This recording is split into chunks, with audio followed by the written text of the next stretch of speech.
بسم اللہ الرحمن الرحیم اہدنا الصراط المستقیم صدق اللہ العظیم۔ غوث اعظم درمیان اولیاء، چو محمد صلی اللہ علیہ وسلم درمیان انبیاء۔ عزیز محترم، جیسا کہ آپ جانتے ہیں کہ ربیع الثانی کا مبارک مہینہ جو کہ ساری ہے، اور یہ وہ مبارک مہینہ ہے جس میں حضور سیدنا غوث اعظم عبدالقادر جیلانی رحمۃ اللہ علیہ جو اولیاء کے سردار ہیں وہ تشریف لائے۔ اور شاعر نے کہا کہ غوث اعظم درمیان اولیاء، چو محمد درمیان انبیاء۔ جس طرح آقا علیہ السلام تمام انبیاء کے سردار ہیں تو حضور غوث اعظم تمام اولیاء کے سردار ہیں۔ تو حضور سیدنا غوث سمدانی شہباز لامکانی قندیل نورانی حضور سیدنا غوث اعظم عبدالقادر جیلانی رحمۃ اللہ علیہ آپ کی بڑی 11ویں شریف کی نسبت سے اس مہینے کو منسوب کیا جاتا ہے، یعنی اس مہینے میں آپ کے عرس پاک مبارک تقریبات کو منایا جاتا ہے۔ اور غوث اعظم یہ غوث الاغیاث تمام اولیاء کے سردار ہیں۔ جب تک غوث اعظم کی سٹیمپ نہیں لاگی جاتی تو کوئی غوث، کوئی ولی نہیں بن سکتا۔ اور یہ بات یاد رکھیں کہ جو بھی ولی بنتا ہے یا کسی بڑے مقام پر فائز ہوتا ہے تو اس کے پیچھے اس کے والدین، اس کے ماں باپ کی اچھی تربیت، والدین کا نیک و صالح ہونا، والدین کے تقوی جو ہے یہ شامل ہوتا ہے۔ اس طرح حضور سیدنا غوث اعظم عبدالقادر جیلانی رحمۃ اللہ علیہ آپ کے والدین تقوی کے پیکر اور اعلیٰ نسب کے مالک تھے۔ والد محترم حضور سیدنا ابو صالح موسیٰ جنگی دوست رحمۃ اللہ علیہ آپ حسنی سید ہیں، اور والدہ ام الخیر امت الجبار حضرت فاطمہ رضی اللہ تعالی عنہا آپ حسینی سیدہ ہیں، اور دونوں تقوی کے اعلیٰ مراتب پر فائز ہیں۔ ابو صالح دوست جنگی رحمۃ اللہ علیہ، اب غور کیجئے کہ باپ کا جو نام ہے وہ بھی نام کیسا ہے اور ماں کا نام ہے وہ بھی نام کیسا ہے۔ ابو صالح یعنی نیکیوں کے باپ، اور ماں ام الخیر نیکیوں کی ماں۔ تو جب باپ نیکیوں کا باپ، ماں نیکیوں کی ماں، تو جو اولاد پیدا ہوگی وہ بھی عبدالقادر جیلانی رحمۃ اللہ علیہ جیسی پیدا ہوگی۔ اب آپ کے والد محترم اپنی اس ازدواجی زندگی سے پہلے آپ کو جو جنگی دوست کہا جاتا ہے، جنگی دوست کا مطلب یہ ہے کہ آپ جہاد سے بہت محبت کرتے ہیں۔ اور جہاد کون سا؟ جہاد فی نفس، آپ اپنے نفس کے خلاف جہاد کیا کرتے تھے۔ آپ روزے رکھا کرتے تھے، بہت زیادہ آپ رمضان بڑھ کے روزے رکھا کرتے تھے۔ اب ایک دن آپ نہر کے کنارے جا رہے ہیں اور بھوک کی شدت بہت زیادہ ہے۔ کیا دیکھا کہ دریا کے اندر، نہر کے اندر ایک سیب جو ہے وہ پانی کے اوپر تیرتا ہوا آ رہا ہے۔ اب نظر پڑی، شدت بھوک سے برداشت نہ ہوا اور آپ نے اس سیب کو اٹھایا اور کھانا شروع کر دیا۔ آدھا سیب کھا لیا۔ اب عالم تقوی یہ ہے کہ آدھا سیب کھایا تو یاد آیا کہ نہ تو میں نے اس کی قیمت ادا کی ہے، نہ اس کے مالک سے میں نے اجازت طلب کی ہے۔ اب غور کیجئے، جب باپ اس تقوی کا وہ اعلیٰ جو ہے وہ درجے پر فائز ہوگا تو اولاد بھی غوث الاغیاث جیسی پیدا ہوگی۔ اب یہ کہا کہ میں نے اس کے مالک سے نہ تو قیمت اس کو ادا کیا، نہ اجازت طلب کیا، حالانکہ اس کی قیمت کیا ہوگی؟ آج کل کے دور میں 2 روپے، 5 روپے، 10 روپے یہ کس چیز کی اہمیت نہیں رکھتی، اور نہ ہی شریعت ایسی چیز پر کوئی حد لاگو کرتی ہے۔ لیکن آپ اس کے مالک سے اجازت طلب کرنے کے لیے، اس کو تلاش کرنے کے لیے نکل گئے۔ جس طرف سے وہ سیب چلتا آ رہا تھا اس سمت چل دیے۔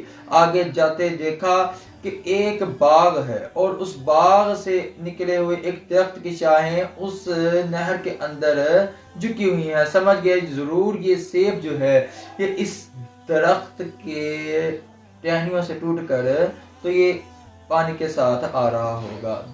داخل ہو جاتے ہیں باغ کے اندر۔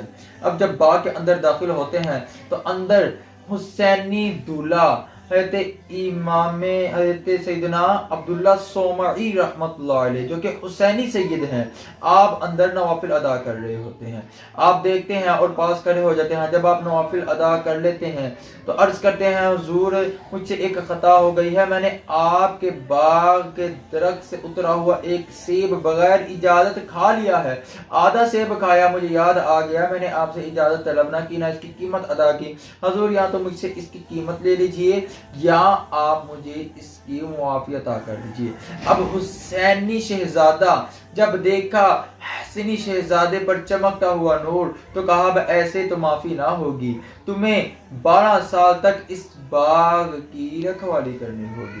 اب یہ بھی کہہ سکتے تھے بھائی میں نے کون سا بڑا جرم کر لیا، آدھا سیب کھایا ہے، اگر معافی دینی ہے تو قیمت لینی ہے لو، نہیں تو جاؤ۔ آج تو لوگ کئی کروڑوں روپے کے حق طرف کر جاتے ہیں، وہ کہتے ہیں نا کہ گٹروں کے ڈھکن اٹھا جاتے ہیں، سڑک پڑتی ہو تو لک جو ہے وہ ڈالنے کے بجائے پتہ نہیں کیا کیا ملاوٹیں کر دیتے ہیں۔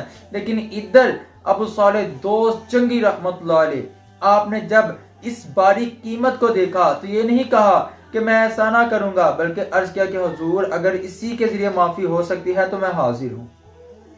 چنانچہ آپ نے حضرت عبداللہ صومعی رحمۃ اللہ علیہ کی شرط کو مانتے ہوئے 12 سال تک باغ کی رکھوالی کی۔ اب جب 12 سال مکمل ہو گئے تو 12 سال کے بعد حضرت عبداللہ صومعی رحمۃ اللہ علیہ کی بارگاہ میں عرض کیا کہ حضور 12 سال مکمل ہو گئے ہیں، اب مجھے معافی ہے؟ تو حضرت عبداللہ صومعی رحمۃ اللہ علیہ آپ نے فرمایا کہ آپ کو معافی تب ملے گی جب آپ مجھے اسی باغ کے سیب لا کے کھلاؤ گے۔ حضرت ابو صالح رحمۃ اللہ علیہ باغ کے اندر جاتے ہیں اور جا کر باغ سے سیب اتار لاتے ہیں۔ اب جب آپ سیب تناول کرتے ہیں، کوئی سیب میٹھا ہے، کوئی کچا ہے، کوئی ترش ہے، تو عرض کرتے ہیں کہتے ہیں کہ ابو صالح 12 سال تک باغ کی رکھوالی کی، ابھی تک یہ بھی پتہ نہ چلا کون سا سیب میٹھا ہے، کون سا کھٹا ہے، کون سا ترش ہے۔ تو ابو صالح رحمۃ اللہ علیہ جو کہ غوث اعظم کے والد محترم ہیں عرض کرتے ہیں حضور 12 سال تک میں نے باغ کی حفاظت کی ہے جو کہ شرط طے ہوئی تھی، آگے آدھا سیب کھایا اس کی کتنی سزا بھگتنی پڑی، اب میں اگر کھا لیتا تو اس کی کتنی سزا بھگتنی پڑنی تھی۔ عرض کیا کہ حضور میں نے 12 سال حفاظت کی ہے لیکن کبھی میں نے کسی پھل کو ہاتھ نہیں لگایا۔ وہ بات آ گئی نا بابا فرید رحمۃ اللہ علیہ والی، حضور سیدنا بابا فرید رحمۃ اللہ علیہ کی والدہ ان کو جب حضرت صابر یا کلیری رحمۃ اللہ علیہ کے پاس چھوڑ کے جاتے ہیں تو ان کی والدہ محترمہ اس لیے چھوڑ کے جاتی ہیں کہ چلو بھائی کے پاس رہے گا، لنگر کھانا ہے، کھائے پیے گا، صحت مند ہو جائے گا۔ اب چھوڑ کے جاتے ہیں تو بابا فرید رحمۃ اللہ علیہ کو حضرت صابر فرماتے ہیں کہ جاؤ بھی لنگر پہ کھڑے ہو جاؤ۔ اب لنگر پہ کھڑے ہو جاتے ہیں لیکن یہ کہا لنگر پہ کھڑے ہو جاؤ کہ لنگر تقسیم کرنا ہے۔ اب تقویٰ کا عالم یہ تھا کہ لنگر تقسیم کرتے رہے، کبھی اپنے لیے بیچ میں سے رکھا نہیں۔ آج کسی کو کھڑا کر دو کہ یہ تقسیم کرنا ہے، یہ تقسیم کرنا ہے، وہ کہتے ہیں پہلے میں اپنا برتن فل کر لوں بعد میں تیری سوچ لوں گا۔ اب بابا فرید رحمۃ اللہ علیہ کمزور اتنے ہو گئے کہ جب والدہ محترمہ ہی دیکھا تو اپنے بھائی سے کہا کہ بھائی جان میں نے تو آپ کے پاس بھیجا تھا کہ میرا بیٹا صحت مند ہو جائے گا اور تندرست ہو جائے گا، موٹا تازہ ہو جائے گا، تو پہلے سے ہی کمزور ہو گیا، تو فرمایا بیٹا اپنے لیے بھی 2 جوڑے رکھ لیا کر۔ اب 2 جوڑے رکھ لیا کر، تقویٰ کے جو پیکر ہوتے ہیں نا انہوں نے 2 جوڑے رکھنا شروع کر دیے۔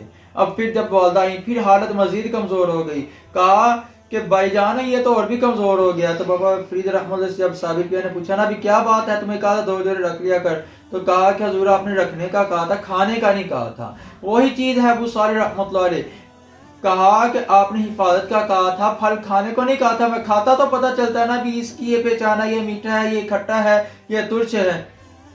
یہ ہوتے ہیں تقویٰ کا عالم، یہ ہوتے ہیں عظیم صوفی۔ آج کل صوفی بنے پھرتے ہیں، سوٹے لگاتے ہیں جی چرچ کے، تو باتیں کرتے ہیں جی پیر بن گئے۔ ایسے ملنگوں سے بچ کے رہا کریں۔ اب سیدنا ابو صالح رحمۃ اللہ علیہ آپ نے جب یہ جواب دیا تو حضرت عبداللہ صومعی رحمۃ اللہ نے فرمایا کہ ٹھیک ہے ابھی ایک شرط پوری ہو گئی ہے، اب معافی چاہتے ہو تو میری ایک اور شرط ماننی پڑے گی۔ کہا کہ حضور فرمائیں۔ کہا کہ میری ایک بیٹی ہے، آنکھوں سے اندھی ہے، کانوں سے بولی ہے، منہ سے گونگی ہے، پاؤں سے لولی ہے، اپاہج ہے، اس سے نکاح کرنا ہوگا، شادی کرنی ہوگی، اگر شادی کر لو گے تو ٹھیک ہے، وگرنہ کل بروز قیامت میرا ہاتھ ہوگا، تیرا گریبان ہوگا اور میں سوال کروں گا کہ اللہ اس نے میرا آدھا سیب کھایا تھا۔ اب پہلے تو سوچ میں پڑ کے بھی خدمت، انسان جب شادی کرتا ہے تو شادی اس لیے کرتا ہے کہ عورت سے خدمت کروائے، اس سے اپنی خدمت کروائے، لیکن یہ تو الٹی کام ہے، مجھے تو اس کی خدمت کرنا پڑے گی۔ لیکن عالم تقویٰ کے عظیم درجہ پر فائد ابو صالح موسیٰ رحمۃ اللہ علیہ نے کہا کہ دنیا تو چند منٹ کی زندگی ہے،